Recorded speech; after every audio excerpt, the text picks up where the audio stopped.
Thank you all for coming. I'm joined by Senators Stabenow, Murray, and Whitehouse, as you can see, to unveil our report on devastating impacts the House GOP budget proposal would have on American families. These are not abstract issues. These hurt real people, and they hurt them a lot. First, I want to thank our amazing DPCC leader, Deb Stabenow, for her incredible work in helping put this report together, which is not just important to our caucus, but for our country, to learn, understand, and actually humanize what the GOP proposal would do to their lives. These things are not abstract. They hurt, and they hurt real. And this is the great report that Senator Stabenow has put together. And let me tell you some of the things that would happen if the GOP's proposal went into effect. First, 21,000 law enforcement officers would be eliminated nationwide, hurting American security. 1 million babies access to formula would be denied because of the cuts of WIC benefits. 1 million babies not getting their formula. This is not some abstract exercise. This is real pain. It would slash $582 million from opioid epidemic funding. We have a lot of our Republican friends complaining about the lack of good help with opioids. We're doing a lot. We've done a lot in the last year. But now they want to cut $582 million from that. It would cut $950 million in CDBG grants, which help pay for law enforcement, public service, strengthen communities. So many of our middle-sized and smaller communities depend on CBDG, gone. $472 million from LIHEAP. In a state like mine, like Sheldon's, like Debbie's, not so much. It's nice and warm and, yeah, all right. Anyway, all of our states, yes. I've been in the lowlands and Whidbey Island where she lives. Anyway, it would $472 million from LIHEAP. Senior citizens in particular depend on this money. $108 million from VA medical research for our nation's heroes. There's so much that's done, as this report demonstrates. 3,000 CBP border agents and $640 million in border security. We hear a lot from the other side about border security on the one hand, and then on the other hand, they want to slash it. It just doesn't add up. Now, this isn't a massive surprise. Right out of the gate, MAGA Republicans in the House showed their true colors by voting to benefit rich corporations over hardworking Americans. But I have to admit, these cuts are awful, and even worse than you would think. In other words, when you hear they're going to make cuts, people like us who've been around a while, they say, oh, these are going to be bad. But when you actually do the numbers, as this report does, you see how devastating, how awful they are. So the report makes it very clear, the difference between MAGA Republicans and Democrats. I'm proud of that difference. We want to help our veterans, support feeding our children, support our seniors, keep people secure, while the MAGA GOP schemes ways to benefit wealthy tax cheats under the guise of reducing the deficit. That's all they care about. They don't care if they hurt infants. They don't care if they hurt average folks. As long as they can tell their rich friends they're cutting government spending so they can cut their taxes once again. It's just gross. Democrats are fighting for families. We'll continue to shed light on the radical MAGA agenda that hurts Americans, and we're not stopping anytime soon. You're going to hear more from us and more from us and more from us about how bad these cuts are. And that's why they're having such trouble putting together, showing us actually what the cuts would be in deficit reduction, because maybe even some of their more mainstream members would never tolerate cuts like this. Senator Stabenow. Whoops. Well, it says the next speaker, Senator Blackburn. Yeah. I guess she's not here, and I'll call on Senator Stabenow. Yes. Well, thank you, Senator Schumer. And let me first set the backdrop here, because our country is seeing the most robust economic turnaround in a generation. Coming from a manufacturing state, we have a true manufacturing renaissance going on, bringing jobs home. It's very exciting. Wages are up. Unemployment is as low as it's been in 50 years. 50 years. And 12 million new jobs are being created, most of them by small businesses. So, what does the Republican Party want to do? What does the House Republican plan do? Destroy the economy. Destroy the economy that is now coming back. The first bill they passed when they took control was to protect wealthy tax cheats. They like to say they're worried about the deficit. 25% was created during the Trump years of all the deficit ever in the country, by the way. But the reality is that what they passed would increase the deficit by $114 billion. Next goal is now passing a brutal set of budget cuts that would hurt every family. If, in fact, they make the decision not to do it across the board, not to cut defense, it's a 30% cut in everything affecting people from healthcare, education, nutrition, veterans, law enforcement, and so on. Slashing healthcare for seniors, people with disabilities, low-income families, cutting crucial funding to repair our crumbling roads and bridges, just as we're now getting started to really rebuild America. And they would defund the police by eliminating 21,000 law enforcement positions nationwide. And as Senator Schumer said, denying 1 million babies access to formula, reducing affordable child care when we know it is critical to have so many of our workers get back to work that child care is a critical piece of this. Ripping support away from veterans and undermining our ability to compete against China while compromising our national security. The bottom line of this, and again, this is their plan. This is what Speaker McCarthy promised in order to, after 15 votes, become Speaker of the House, that he was going to take it back to 2022 budget levels. That's what this does.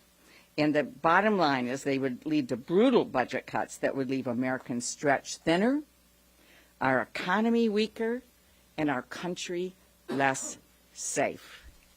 This is bad for America, and we strongly oppose it. Thank you. Well, we have heard a lot of talk from the House Republicans about cutting spending, but very few specifics. And that's probably because the specifics are actually pretty bad.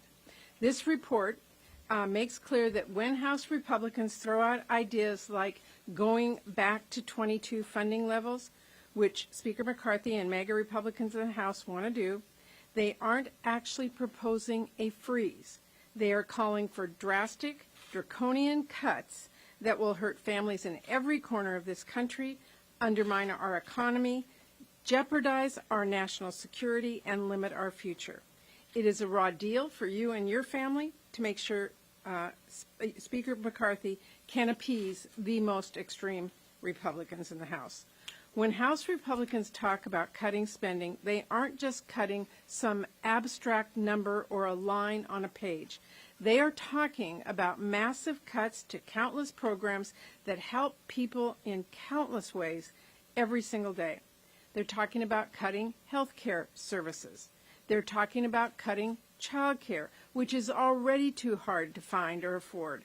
They're talking about cutting the programs to make sure our kids have the very bottom line basics, a healthy lunch, clean drinking water, high quality public education, a bright future, and making sure your families have the basics, keeping roofs over your families' heads, or keeping the heat on in winter, or keeping food on the table.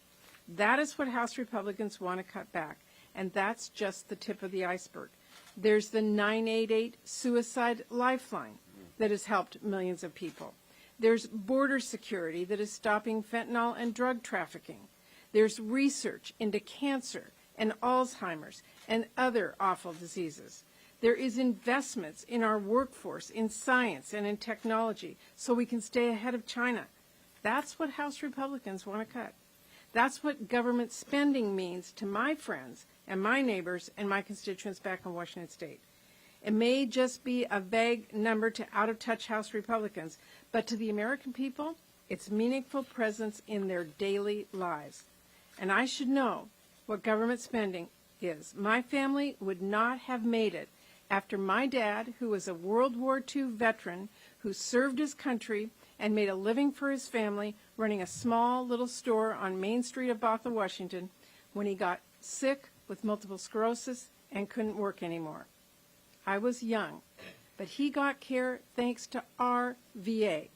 We ate thanks to food stamps. My mom, who suddenly had to provide for 7 kids, got a better job thanks to federal workforce training. Every one of me and my 6 brothers and sisters went to college because of federal grants. We made it through very tough times because our country did not say tough luck. But now the Speaker wants to cut the funding for your kids' school lunch, the Pell Grant to help you get a degree, the child care you rely on to go to work, and that is not common sense. It is reckless and it is heartless. And we will leave kids and families behind if we go down that road. This is not going to happen on our watch. Cutting opportunities, cutting support, cutting public safety, that is simply not what people back home sent me here to do. They want us to solve problems. They want us to make their lives better. They want us to make it a little bit easier for people who are struggling to make ends meet. They want us to invest in our families and in our communities and in a brighter future. So here's my message to House Republicans. No one wants chaos. None of your constituents want to have to worry about the wreck that you will do to our economy by threatening not to pay this country's bills. No one wants to worry about a default and not getting their Social Security check. Do the responsible thing. Raise the debt ceiling in a bipartisan way like we always have, and let's work together to fund the government. No chaos, no drama. Let's go to work. Senator Murray is head of our Appropriations Committee, and Senator Whitehouse is head of our Budget Committee. Thank you, Chuck. Republicans have a little arithmetic problem. When you add up the cuts they want to make, they're so extreme that they don't want to show them to you. So they use non-arithmetic terms like 2022 levels. This is why they won't disclose their cuts, not here and not in their extremist debt limit threats.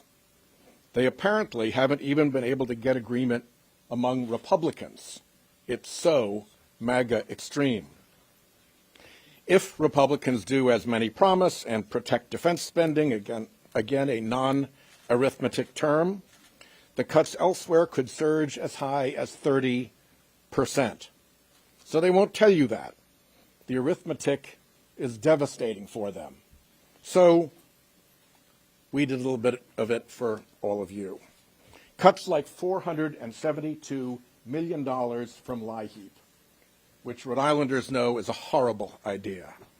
Cuts like $582 million from opioid epidemic funding, which is the Democratic author of the Comprehensive Addiction Recovery Act, I know, and all of you know, is a rotten idea. And all of this is supposedly to deal with a national debt that they deliberately made worse with massive revenue losses because they lowered tax rates for their corporate and billionaire friends and donors. They were happy when billion-dollar corporations paid 0 federal income taxes and even fought us when we fixed that. We like to say these Republican tax cuts for billionaires weren't paid for in the budget sense. But of course they were paid for, with tens of millions of dollars in political spending for Republicans, much of it just as hidden as the arithmetic Republicans won't share with you today. Thank you. Ready for questions on this subject? Yes. So, would you support giving the White House the ability to raise the debt limit on its own, such as what Senator Murphy is proposing? The second question, the Congressional Budget Office put out a report today saying that if the current fiscal path stays the same over the next 5 years, we'll reach a record in national debt. What is your proposal for solving that? Well, you've seen what we've done already. In the IRA, we actually cut the deficit by $300 billion. For every dollar we spent, we put a dollar into deficit reduction, unlike our Republican friends who just did huge tax cuts for the ultra-rich, for the billionaire corporations, and increase the deficit by close to $2 billion. You say they don't have a plan. You're basing it on their 2022 plan. Have you had any conversations with Speaker McCarthy? And at what stage are you ready to have those conversations? Well, about look, these Speaker negotiations? McCarthy is feeling the pressure from our proposal, show us your plan. So this week, he said he's going to get a whole bunch of his Republicans together and see if he can pass something that has 218 votes. Here's the problem. The deep, deep cuts that the MAGA Republicans want, which probably even exceed the cuts that are over here, will probably not be tolerated by some of the mainstream Republicans. When one of the leading Republicans, I believe it was Granger, said, let's cut food stamps, several other Republicans said, I'm not voting for that. So they're in a real pickle, because the deep, deep cuts that some of them want will probably not be acceptable to others, and this shows you a sampling of that, but it's probably even worse than that in their budget negotiations. Yes?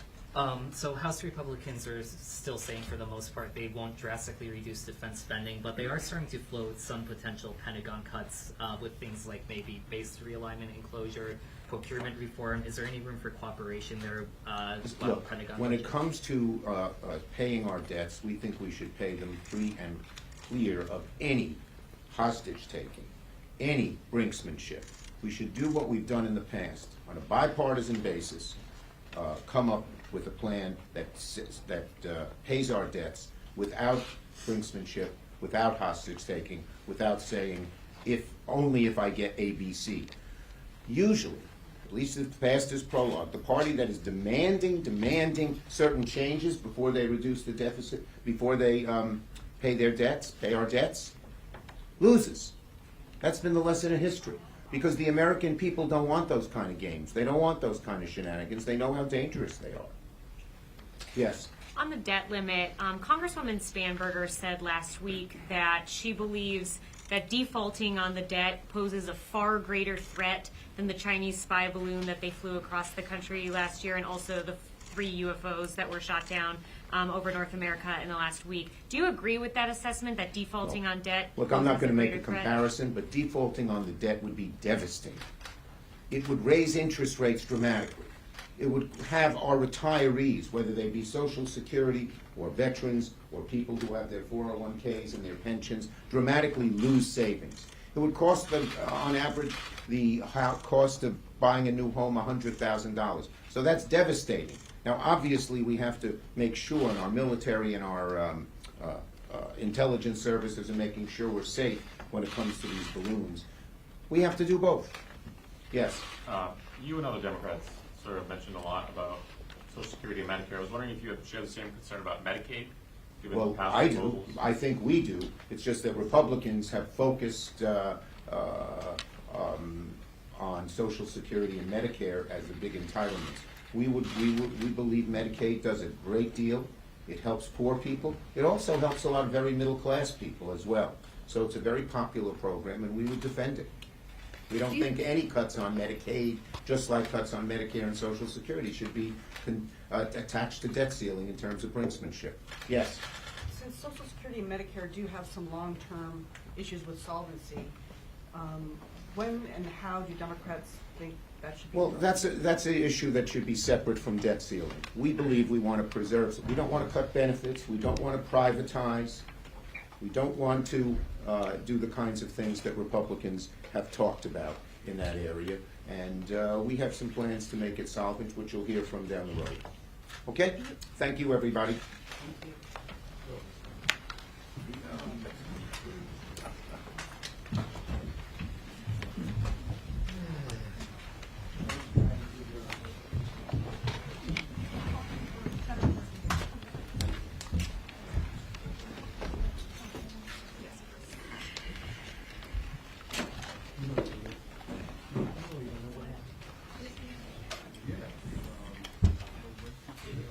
You can also go this way, I'll show you.